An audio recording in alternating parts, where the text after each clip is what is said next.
খেয়াল করে দেখবেন গন্ধরাজ, হাসনাহেনা, বেলি ফুল সব বেশিরভাগ সুগন্ধিযুক্ত ফুলের রং সাদা। অন্যদিকে গোলাপ, জবা, কৃষ্ণচূড়া যে সকল ফুলের গায়ের রং তীব্র, তাদের আবার সাদা ফুলের মতো তীব্র সুগন্ধ থাকে না। বেশিরভাগ ক্ষেত্রে হালকা একটা ঘ্রাণ থাকে কিংবা একেবারেই থাকে না। এর পেছনে সায়েন্সটা খুব সুন্দর এবং সহজ।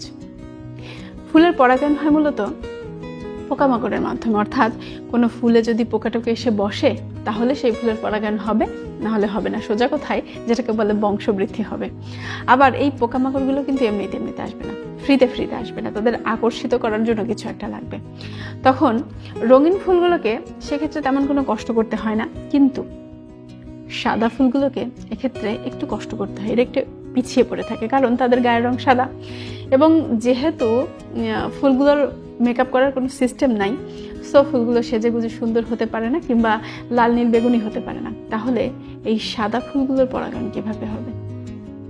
ওই যে ঘ্রাণের মাধ্যমে।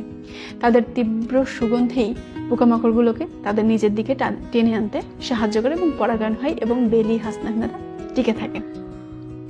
তো এই যে বেলি, হাসনাহেনা কিংবা জবা, কৃষ্ণচূড়া, এদের যে সাফারিংয়ের বিষয়টা পৃথিবীতে নেচারে, এখান থেকে আমরা একটা বিষয় বুঝতে পারি।